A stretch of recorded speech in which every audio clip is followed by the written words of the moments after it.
Welcome to Business Arena, live from Warsaw on TVP World. I'm your host, Marie Cato, and these are our latest business headlines. Loans for education have long improved Poles improve their skills and enter the workforce. But the types of courses being funded through these loans are changing. Once dominated by practical trades like welding, today's loans applicants are looking to finance some more expensive options, including MBAs and aviation courses. The Polish job market is shifting, and so are the types of courses people are borrowing money for. In the past, loans for education were often used for practical, hands-on training in fields like bricklaying. But today, more Poles are taking out loans for high-cost programs, such as MBAs and aviation courses, reflecting changes in the economy and the employment market.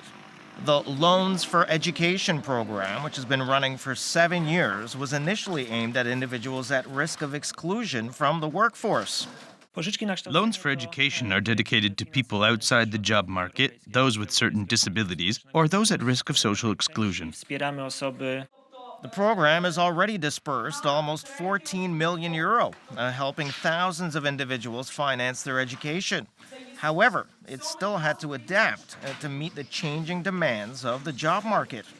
A lot of people wanting to become pilots need to complete the proper courses, and these courses are quite expensive, over 23,000 euros. Nosovich also noted that MBAs are among the most expensive programs, with fees reaching around 9,000 euro. However, this figure is still within the upper limit of the loan, which can reach as high as 11,000 euro. In short, what Poles are studying and borrowing for has changed dramatically over the last few years.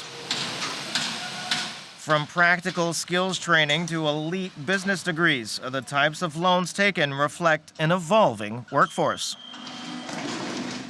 EU Commission President Ursula von der Leyen is pushing for a radical overhaul of the EU budget, and needless to say, not everyone is on board with the direction of the changes. At this stage, some of the ideas face criticism also by the Polish government. Under the new plan, 530 individual funding programs would be merged into a single national cash pot for each member state, and payments could be conditional on reforms, as with the post-pandemic recovery fund. Many critics see this as a power grab by the Commission, aiming to centralize control of the EU's 1.2 trillion euro budget.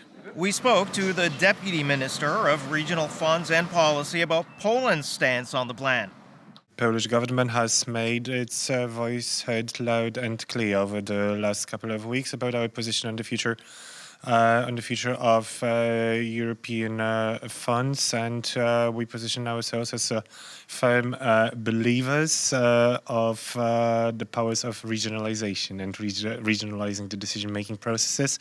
The plan, set to take effect in the 2028 to 2034 budget cycle, has already sparked opposition from over 130 regional authorities, who argue that it sidelines local authorities and could also lead to politically motivated distribution of funds by national governments. Many also warn that the proposal dismantles the EU's long-standing regional policy, threatening fair development across Europe. Definitely underline the fact that, yes, of course, centrally managed investments are indeed needed, and they are present in this budget already. But nobody knows better about the investment needs of regions than the regional governors and the regions themselves. The shift would also require countries to jump through even more hoops to access the funds. Von der Leyen set out the direction of travel by tasking the EU's new budget commissioner, Piotr Serafin, with developing a plan for each country, linking key reforms with investments. Now, Jan Szyszko is not completely opposed to linking certain reform goals to cohesion funds, for example, but he believes reform should be limited to a few crucial items and not up to 50 reforms, as in the case of the European recovery funds. We are going through the process of investing the Recovery and Resilience Facility, which is very much centrally managed and is very much criticized across the European Union. The management of the facility as being uneven, as provoking political tensions where they could have been easily avoided.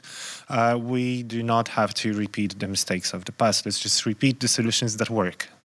In terms of cohesion funds, Poland has been by far the largest beneficiary. It was allocated 72.3 billion euro in the 2021-27 budget. Von der Leyen's proposal, however, aims to prioritize new areas like defense and industrial competitiveness at the cost of programs such as the Cohesion Fund, which currently accounts for almost 2/3 of the EU budget. Well, as the Commission drafts its formal budget proposal for next year, it's expected to provoke some tough negotiations. And coming up next on The Bottom Line, we want to look at the currencies in Central and Eastern Europe, which have actually been weakening for the past week. So stay with us to find out more. Slovakian Prime Minister Robert Fico met with his Ukrainian counterpart in the border city of Uzhhorod on Monday. Energy-related issues, especially natural gas, were high on the agenda. In less than 3 months, Slovakia could be cut off from natural gas supplies from Russia, currently flowing via Ukraine.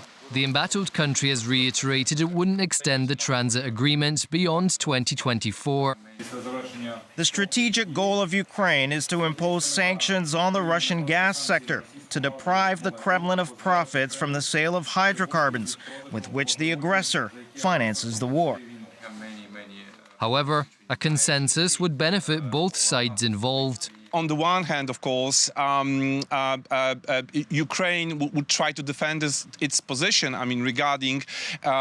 regarding not extending the contract. But on the other hand, Slovakia might use this card of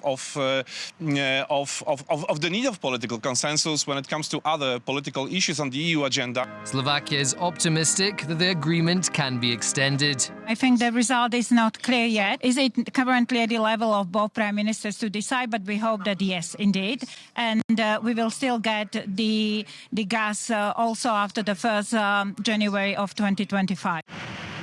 In case the agreement is not extended, experts say it wouldn't be the end of the world for Slovakia, especially in the short term. While natural gas deliveries from Russia remain significant, the country has managed to significantly reduce its reliance on Russia. Those countries that could be potentially affected by the cut-off are already in the process of looking for alternatives. And considering the fact that there was an expansion when it comes to interconnectors, well, for instance, between Poland and Slovakia, and the agreements of gas supplies from Poland to Slovakia that was concluded in summer this year. When looking at the long term, there have been reports of Azerbaijan stepping up deliveries. However, the country could struggle to keep up with demand.